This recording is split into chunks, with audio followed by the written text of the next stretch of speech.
المسلمین حضرت سیدنا عثمان غنی رضی اللہ تعالیٰ عنہ. آج 18 ذی الحجہ ہے. 18 ذی الحجہ کو حضرت عثمان غنی رضی اللہ تعالیٰ عنہ کا یوم شہادت ہے. نبی پاک سید عالم صلی اللہ تعالیٰ علیہ وآلہ وسلم نے خود اپنی زبان مبارکہ سے ترمذی شریف میں حدیث موجود ہے کہ نبی پاک صلی اللہ علیہ وسلم احد پر گئے تو احد کانپنے لگا. تو حضور نے فرمایا احد ٹھہر جا، تیرے اوپر ایک نبی، ایک صدیق اور 2 شہید موجود ہیں. تو وہ 2 شہید کون تھے؟ ایک حضرت عمر فاروق، ایک حضرت عثمان غنی رضی اللہ تعالی. خود حضور نے فرمایا. حضرت عثمان غنی کی جو نانی ہے نا، یہ نبی پاک کی سگی پھپھی ہیں. حضرت عثمان غنی رضی اللہ تعالیٰ عنہ کی جو نانی ہیں وہ حضور کی سگی پھپھی ہیں. یہ 4تھی 5ویں نسل میں جا کے اللہ کے رسول صلی اللہ علیہ وسلم کا خاندان ہی بنتا ہے. اللہ کے محبوب علیہ السلام کی 4 بیٹیاں تھیں اور چاروں کی چاروں حضرت خدیجہ الکبریٰ رضی اللہ تعالیٰ عنہ کے بطن سے پیدا ہوئی تھی. 4 بیٹیاں. حضور صلی اللہ علیہ وسلم نے پہلے اپنی بیٹی حضرت رقیہ کا نکاح حضرت عثمان غنی رضی اللہ تعالیٰ عنہ کے ساتھ فرمایا. ان کا انتقال ہو گیا تو محبوب نے دوسری صاحبزادی جناب ام کلثوم رضی اللہ تعالیٰ عنہ کا نکاح حضرت عثمان غنی کے ساتھ فرما دیا. 2 شہزادیاں، 2 بیٹیاں. یہ جو کہا جاتا ہے نا عثمان ذو النورین، عثمان ذو النورین کا مطلب ہے 2 نوروں والا.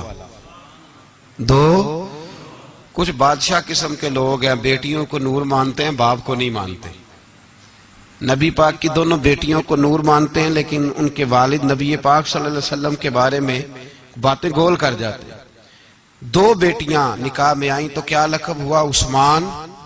اور مزے کی بات یہ ہے کہ حضرت عثمان کو ذو النورین مولا علی شیر خدا کہا کرتے تھے. حضرت علی کہا کرتے تھے عثمان تو ذو النورین ہے، 2 نوروں والا.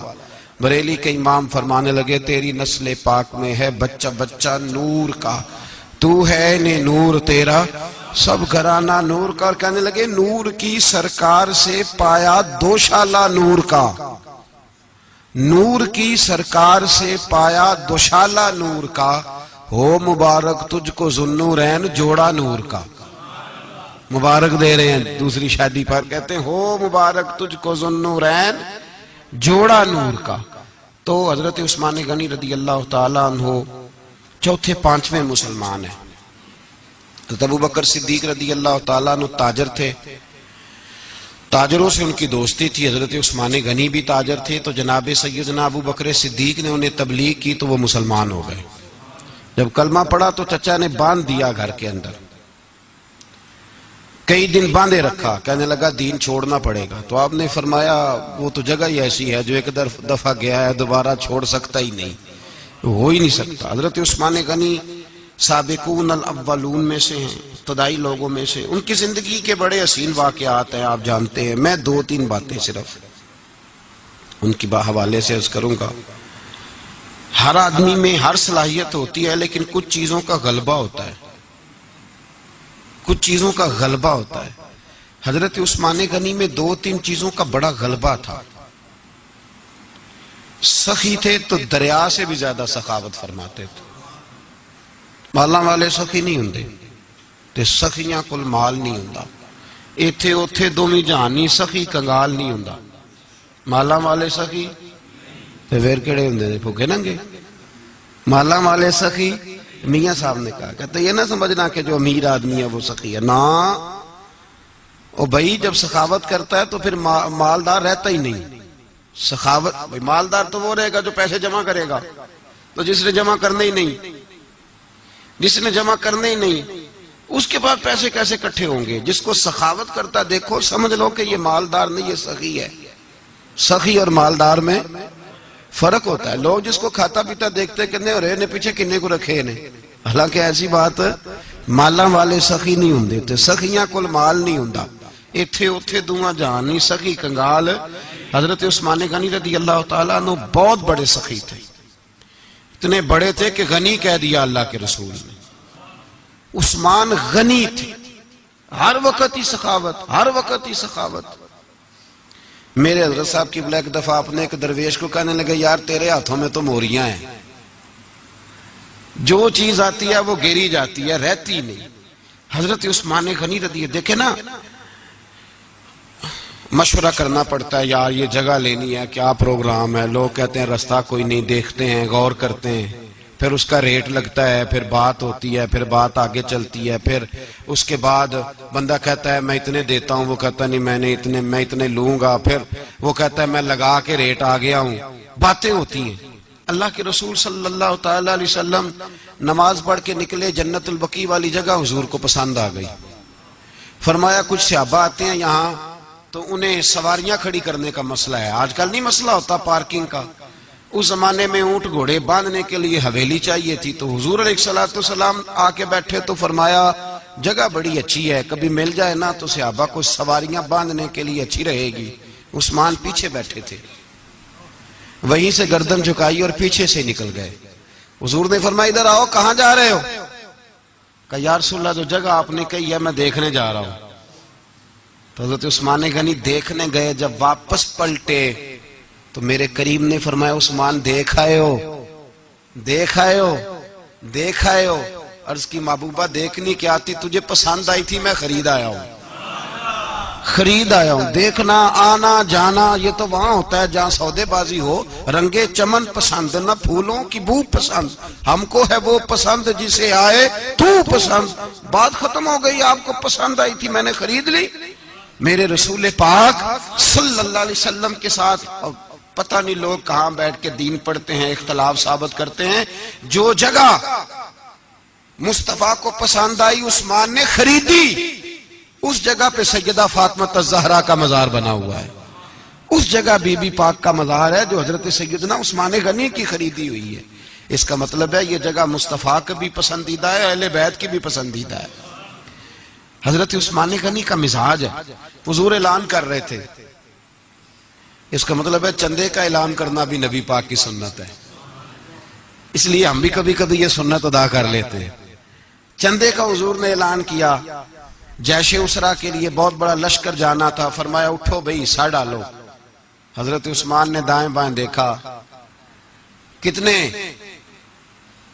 بہت زیادہ سپاہیوں کے لیے بہت زیادہ سامان چاہیے، قحط کا زمانہ ہے۔ جناب عثمان اٹھے کا یا رسول اللہ 100 فوجیوں کا خرچہ، ان کا گھوڑا بھی دوں گا، گھوڑے پر رکھنے کے لیے یا رسول اللہ صلی اللہ علیہ وسلم جو کجاوا ہوتا ہے، کاٹھی ہوتی ہے، وہ بھی میری، فوجی کی وردی بھی میری، اور جب تک واپس آئے گا تب تک سارا کھانے کا خرچہ بھی میرا۔ نبی پاک صلی اللہ علیہ وسلم مسکرائے، فرمایا عثمان اللہ تجھ سے راضی ہو۔ تھوڑی دیر کے بعد فرمایا پھر اٹھو بھائی، دائیں بائیں دیکھا کوئی اٹھا ہی نہیں، حضرت عثمان پھر کھڑے ہو گئے، کہا حضور 100 میرا اور شامل کر لے۔ نبی پاک نے پھر اعلان کیا، حضرت عثمان کہتے ہیں میرے نا دل کو کچھ ہوتا تھا، پھر اٹھے، کہا حضور میرا تیسرا 100 بھی شامل کر لیں۔ فرماتے ہیں جناب عثمان غنی چوتھی دفعہ میرے مصطفیٰ نے اعلان کیا تو مجھ سے نہ ہی رہا گیا، میں نے کہا محبوبہ اعلان نہ کرو، آپ اشارہ کرو، عثمان کے پاس جو کچھ بھی ہے وہ محمد عربی کے قدموں کا ہی صدقہ ہے، آپ اعلان کرو، حاضر ہے، ہر شے حاضر ہے، پھونک پھونک کے دینا، دیکھ دیکھ کے دینا، یہ تو وہاں کا سودا ہوتا ہے جہاں سودے بازی ہوتی ہے، لیکن یہاں تو یا رسول اللہ جب تک بکے نہ تھے کوئی پوچھتا نہ تھا، تو نے خرید کر ہمیں انمول کر دیا۔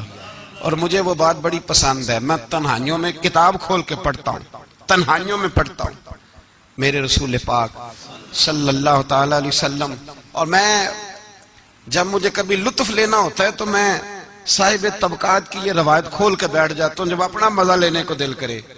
حضرت عثمان غنی شہزادے تھے، دولت مند باپ کے بیٹے تھے، رئیس اعظم تھے۔ امیروں کے بچے نازک مزاج ہوتے ہیں، موڈ کے مالک ہوتے ہیں، بہت بڑے رئیس تھے، پر عشق لگا سی کھیڈاں کھیڈ دینوں، تو پھر کھیڈاں پھول گئیاں، کجل پایا سی یار دے ویکھنے نوں، پھر او دی یاد وچ روندیاں ہی ڈول گئیاں، حیدر شاہ اس گلی کدے نہ رول دی، پر ہن تے رول دی 4-5 دن کے بعد مدینے آئے، سفر پہ گئے ہوئے تھے، حضور کے پیچھے نماز پڑھی تو محبوب کے چہرے پہ ذرا نکاہت ہے، کمزوری ہے، حضرت بلال کو ملے، کہنے لگو بلال میں 4 دن باہر رہا ہوں، حضور کے چہرے پہ کمزوری کیوں ہے؟ جناب بلال کہنے لگے جا گھر جا کے پوچھ لیں. کہتا میں نے دروازے پہ دستک دی، سیدہ عائشہ صدیقہ اندر سے بولی کون ہے؟ میں نے کہا اماں جی غلام ہوں عثمان، میں 4 دن کے بعد آیا ہوں تو چہرے پہ بڑی کمزوری ہے. فرماتے جناب عائشہ ہچکی لے کے روئی. کیا ہوا؟ تو کہنے لگی عثمان 4 دن ہو گئے کونین کے مالک نے روٹی کوئی نہیں کھائی، ایک پیالہ دودھ کا ایک کھجور. حضرت عثمان غنی رضی اللہ تعالیٰ کا اماں جی آپ پردے میں نہیں چلی جاتی؟ شہزادہ دوڑے گئے، گھر سے اناج کی بوری کندھے پہ رکھی، ہر چیز اٹھائی. غلام کہنے لگا مجھے دے دو، 20 نوکر ہیں گھر میں. فرمایا نہیں یہ میری ڈیوٹی ہے، میں نہیں کرنی. عثمان خود گئے، رسول پاک کے گھر میں جھاڑو دیا، چولہے میں آگ جلائی. حضرت عائشہ کہتی ہے میں پردے کے پیچھے سے دیکھ رہی تھی، جب عثمان پھونکے مارتے تھے تو داڑھی سے دھواں نکلتا تھا.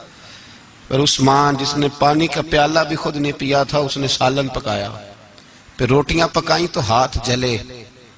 کھانا پکا کے اور دسترخوان لگا کے مسجد میں حاضر ہوئے. کہا محبوبہ اگر مہربانی کریں تو گھر نہیں آتے؟ حضور تشریف لائے اور جب پہلا لقمہ تن تندور ہڈاں دا بالن تے اسی ہاواں نال تپایا، کپ کپ مکیاں پیڑے کیتے، اتوں عشق پلیتھن لایا، تن دی ہانڈی من دا سالن، اتوں لون صبر دا پایا. غلام فریدہ میں ساری تیری، تینوں وجہ یقین نہیں آیا. کہا محبوب یہاں بیٹھے تو صحیح، یہاں بیٹھے تو صحیح. حضور تشریف فرما ہوئے اور پہلا لقمہ جب نبی پاک نے منہ میں رکھا تو عثمان تڑپ کے روئے. 600 دینار نیچے رکھے. یا رسول اللہ میں نے دولت کو آگ تو نہیں لگانی اگر تیرے کام نہ آئے. حضور کس کام کی یہ جائیدادیں، کس کام کی؟ اگر آپ کے گھر میں 4 دن کھانا نہ پکے. حضرت عائشہ صدیقہ فرماتی ہیں عثمان تو چلے گئے، یہ کہہ کے تو میرے مصطفیٰ نے پھر ہاتھ اٹھائے اور ایسی دعا دی کہ میں تڑپ اٹھی، میں رونے لگی. حضور نے جھولی اٹھا کے کہا اے اللہ میں عثمان سے راضی ہوں، تو بھی میرے عثمان سے راضی ہو جا. اے اللہ میں راضی ہوں، تو بھی راضی ہو جا. اور بھائی یہ درد، یہ ذوق، یہ مزاج، یہ انداز، یہ حضرت عثمان غنی کو اللہ نے عطا فرمایا. آپ آج لوگ اعتراض کرتے ہیں ہم پہ، کہتے ہیں تم پہلے مدینے بعد میں مکے، زیادہ دن مدینے تھوڑے دن. یہ کیا انداز ہے تمہارا؟ سنو حدیبیہ جس کا ذکر قرآن مجید نے کیا، ید اللہ فوق ایدیہم، پڑھو نا گھر میں جا کے قرآن مجید. حضرت عثمان غنی رضی اللہ تعالیٰ عنہ ساتھ تھے جب نبی پاک صلی اللہ علیہ وسلم 1400 صحابہ کو لے کے عمرے کی نیت سے نکلے. حدیبیہ کی مقام پر کافروں نے روک لیا، کہا عمرہ نہیں کرنے دیں گے. حضرت سیدنا عثمان غنی کو نبی پاک نے سفیر بنا کے بھیجا. جناب عثمان غنی کئی سالوں کے مکے سے بچھڑے تھے، سامنے کعبہ نظر آیا، احرام بندھا ہوا ہے. جب سفیر بن کے گئے تو ابو سفیان کہنے لگے عثمان ہم تیرے رسول کو تو ابھی عمرے کی اجازت نہیں دیتے، باقی لوگ تو نہیں آتے، وہ سامنے کعبہ ہے، وہ حجر اسود ہے، وہ سارا کچھ ہے، طواف کرنا ہے تو کر لو، استلام کرنا ہے تو کر لو، اگر تم نے کعبے کے اندر نماز پڑھنی ہے تو پڑھ لو، صفا مروہ کے پھیرے لگاؤ، تمہیں اجازت ہے. نبی عثمان غنی فرمانے لگے قسم ہے رسول کی زلفوں کی، جب تک میرے مصطفیٰ طواف نہیں کریں گے عثمان بھی کوئی نہیں کرے گا. عثمان بھی وہ کون سا طواف ہے جس میں طواف اور مدینے والا نہ ہو؟ وہ کون سا عمرہ ہے جس میں عمرہ ہو اور رسول پاک نہ ہو؟ وہ کون سا حج ہے جس میں حج ہو اور امام الانبیاء نہ ہو؟ بریلی کے امام بول پڑے، فرمانے لگے حاجیوں آؤ شہنشاہ کا روضہ دیکھو، کعبہ تو دیکھ چکے اب کعبے کا بھی کعبہ دیکھو. اور فرمانے لگے غور سے سن تو رضا، کعبے سے بھی آتی ہے صدا، میری آنکھوں سے میرے پیارے کا روضہ دیکھو. یہ ہمیں حضرت عثمان غنی نے سکھایا ہے عقیدہ، یہ عقیدہ حضرت عثمان غنی کا ہے. بات دور نکل جائے گی. محبت معیار ہوتی ہے، محبت روح ہوتی ہے، محبت اصل ہوتی ہے. حضرت عثمان غنی رضی اللہ تعالیٰ عنہ سے کسی شخص نے کہا کہ عثمان کوئی تبدیلی بھی آئی نبی پاک کے غلام بننے کے بعد؟ حضور کے غلام بننے کے بعد کوئی تبدیلی بھی آئی؟ لوگ اپنی اپنی تبدیلیاں بتاتے رہے. جناب عثمان غنی نے 2 جملے کہے, لوگ کہتے ہیں ہماری چیخیں نکل گئیں. یہ معراج حضور سے پیار کی محبت اور عشق کا یہ رنگ عثمان غنی کا. حضرت عثمان غنی کہنے لگے تم تبدیلی کی بات کرتے ہو؟ میں نے جب سے نبی پاک کے ہاتھ میں سیدھا ہاتھ دے کے بیعت کی ہے, میں نے یہ ہاتھ دوبارہ کبھی گندگی کو نہیں لگایا. اور فرمایا جب سے پہلی نظر سے جلوہ والضحیٰ دیکھا ہے, میں نے اس کے بعد اپنی شرمگاہ کو بھی کبھی نہیں دیکھا. اس لیے کہ ان آنکھوں میں رسول اللہ کے جلوے رچ بس گئے. یہ معیار پیدا کیا جناب عثمان غنی نے. اور مدینہ منورہ سے جو محبت ہے نا مسلمان کی, اس کا اگر اصل رنگ دیکھنا ہو تو جناب عثمان غنی کو زندگی کو دیکھا جائے. اصل رنگ. جناب عثمان غنی بہت بڑے امیر تھے, بہت بڑے امیر المومنین. لاکھوں مربع میل پہ حکومت تھی. چند 100 آدمیوں نے آ کے گھیر لیا عثمان غنی کے گھر کو. اور کربلا میں تو 3 دن پانی بند رہا ہے, حضرت عثمان غنی پہ 40 دن پانی بند رہا ہے. 40 دن. اور حضرت امام حسین کے خیموں کے گرد تو پہرا دینے کے لیے جناب عباس تھے. اور میں تاریخ کے سارے معتبر حوالے عرض کر سکتا ہوں کہ جب حضرت عثمان غنی کو خطرہ ہوا تو مولا علی شیر خدا نے امام حسن اور حسین کو تلواریں پکڑائیں اور فرمایا دروازے کے آگے کھڑے ہو جاؤ, کوئی بدبخت تمہارے خالو عثمان غنی کے دروازے تک جانے نہ پائے. اور اس دروازے سے پھر گیا بھی کوئی نہیں, اس لیے کہ وہاں حسنین کریمین کا پہرا تھا. جو گیا بے ایمان تو پیچھے سے چڑھ کر کے گیا. حضرت عثمان غنی لاکھوں مربع میل کا حکمران, یہاں جس کے پاس چند ووٹ ہوں وہ دندناتا پھرتا ہے, جس کے پاس 4 باڈی گارڈ ہوں اس کی بات وہ کرتا ہے تو ہوا میں. حضرت عثمان غنی کے پاس ہزاروں کی فوج ہے, چند 100 لوگوں نے آپ کے گھر کو گھیر لیا, شہید کرنا چاہتے ہیں. جناب عثمان غنی رضی اللہ تعالیٰ عنہ کے پاس حضرت علی رضی اللہ تعالیٰ عنہ, کئی اور لوگ گئے. کہا عثمان 3 باتیں ہیں, یہاں تو ہمیں اجازت دو, یا تو تم تھوڑی دیر کے لیے خلافت چھوڑ دو, حکومت چھوڑ دو, چند دنوں کے لیے کسی اور کو امیر بناؤ. جناب عثمان کہنے لگے مجھے تو حکومتوں سے دلچسپی نہیں, لیکن میں چھوڑ نہیں سکتا, اس لیے کہ میرے مصطفیٰ کریم علیہ السلام نے مجھے فرمایا تھا عثمان اللہ تجھے قمیض پہنائے گا, لوگ اتارنا چاہیں گے پر تم اتارنا نہ. فرمایا میں سمجھ گیا ہوں اس سے مراد یہی ہے, میں نہیں چھوڑتا. کہا عثمان پھر اس طرح کریں, ہمیں اجازت دیں, یہ چند 100 لوگ ہیں, ہماری تلواریں چند منٹ میں فیصلہ کر دیں گی. جناب عثمان غنی فرمانے لگے میں نبی پاک کا شہر اپنی وجہ سے خون میں رنگ دوں, میری وجہ سے؟ نبی پاک علیہ السلام نے فرمایا تھا ایک مینڈا ہوگا بکرا جس کی وجہ سے میرے مدینے کی گلیوں میں خون بہے گا, میں وہ بکرا نہیں بننا چاہتا. فرمایا میں نہیں چاہتا میری وجہ سے خون بہے اور حضور کے مدینے میں بدامنی ہو. عثمان کی جان جاتی ہے تو جائے, پر نبی پاک کے مدینے میں شور نہیں ہونا چاہیے. اے پائے نظر ہوش میں آ, یہ کوہ نبی ہے, آنکھوں سے بھی چلنا یہاں بے ادبی ہے. تو کہا عثمان پھر اس طرح کرو کچھ دنوں کے لیے مکے چلے جاؤ. میری بات کی سمجھ آ رہی؟ کچھ دنوں کے لیے مکے چلے جاؤ. تو جناب عثمان نے داڑھی پکڑ لی, کہنے لگے دیکھ رہے ہو ساری سفید ہو گئی ہے, میں نبی پاک کا شہر چھوڑ کے نہیں جانا چاہتا, میں رسول اللہ کے مدینے میں مرنا چاہتا ہوں, میں نہیں چھوڑوں گا حضور کا شہر. یہ انداز ہے جناب عثمان غنی.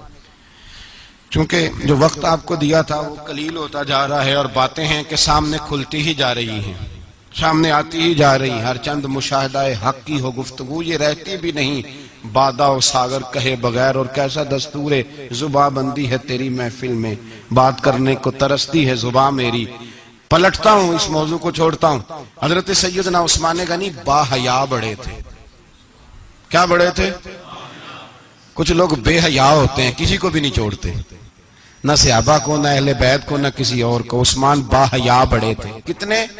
حضرت عائشہ صدیقہ فرماتی ہیں, مشکات میں مسلم میں موجود ہے, آپ فرماتی ہیں نبی پاک بیٹھے تھے تو حضور کی نا پنڈلی مبارک, مرد کے لیے حکم ہے ناف سے گھٹنے تک چھپا کے رکھے, پنڈلی ننگی ہو بھی جائے نا یہ پنڈلی تو اس کی اجازت ہے شریعت میں مرد کے لیے. فرماتی ہیں اللہ کے محبوب لیٹے ہوئے تھے اور حضور کی طامت پنڈلیوں سے تھوڑی اونچی تھی, تو حضرت ابو بکر صدیق آئے, تو نبی پاک نے فرمایا آ جاؤ. حضور لیٹے رہے.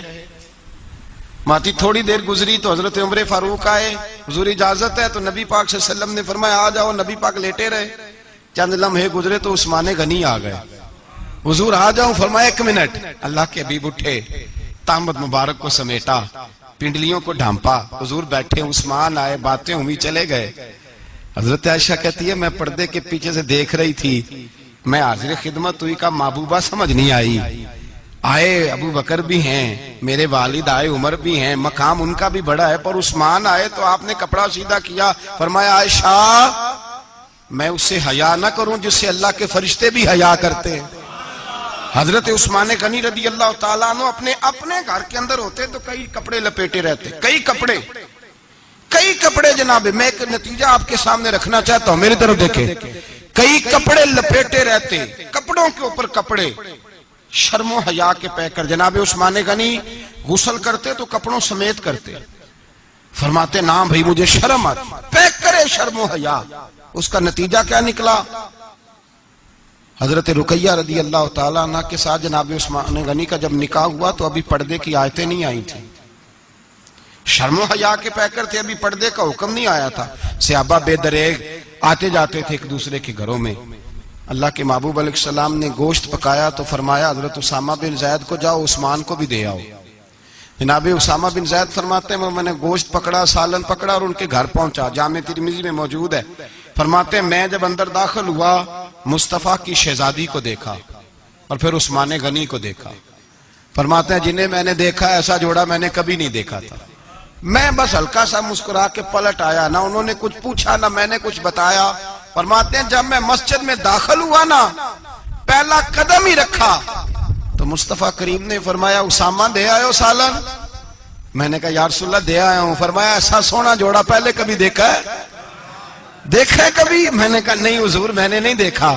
تو میرے مصطفیٰ کریم علیہ, یہ لفظ ترمذی کے نہیں, شاہ ولی اللہ صاحب نے ازالۃ الخفا میں لکھیں, میرے محبوب پاک علیہ السلام نے فرمایا عثمان کی شکل ایک تو جد الانبیاء ابراہیم خلیل اللہ سے ملتی ہے, اور دوسرا فرمایا اگر کسی نے میرے جلوے دیکھنے ہو تو وہ بھی عثمان کے چہرے میں نظر آئیں گے. او نوجوانوں پیغام دے رہا ہوں, ریزلٹ نکال رہا ہوں.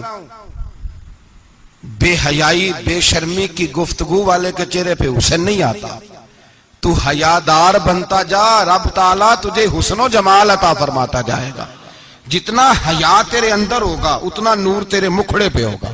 جتنی شرم میں تو لپٹا ہوا ہوگا اتنی اللہ تجھے تازگی عطا کرے گا. میرے صاحب فرمایا کرتے جو گند بولتا ہے اس کے چہرے کا حسن سب سے پہلے چھن جاتا ہے. اور فرمایا جو بری باتیں سوچتا ہے, جس کی سوچ بری ہوتی ہے, سب سے پہلے اس کے چہرے کا حسن بگڑتا ہے. اگر چتاتا ہے تازہ رہے, ٹھنڈا رہے, نورانی رہے. تو پھر حضرت عثمان نے تجھے بتایا ہے کہ شرم والا بن کے رہ, اللہ سب سے زیادہ حسن تجھے ہی عطا فرما دے گا. زیادہ بولنے والا, زیادہ باتیں کرنے والا, جو منہ میں آیا کہہ گیا, اس آدمی کی نورانیت چلی جاتی ہے. اگر لوگ وہ کریموں سے نہیں آتا, اور نائی کے پاس بیٹھ کے چہرے پہ روز نیا ڈیزائن نئی لکیر بنوانے سے حسن نہیں آتا. حسن شرم و حیا سے آتا ہے.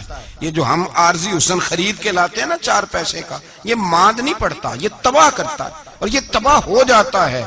کچھ لوگ ایسے ہوتے ہیں, کچھ لوگ جن کے پاس بیٹھنے کو اتنا دل نہیں کرتا جتنا ان کا چہرہ دیکھنے کو دل کرتا ہے. ان کے پاس بیٹھنے کو بعضوں کا دل کرتا ہے کہ بس نہ ذرا. اور طبیعت آج میں ہو کے آیا ہوں استاد حاجی صادق صاحب رحمۃ اللہ علیہ. میں نے ان بزرگوں کو دیکھا ہے, ہم نے نظر بھر کے آنکھوں میں آنکھیں ڈال کے تو بڑا کم دیکھا ہے. ہم چوری دیکھا کرتے تھے, چوری. میں ویکھاں تے میرا یار نہ ویکھے, تے جے میں نام ویکھاں تے ہو ویکھے.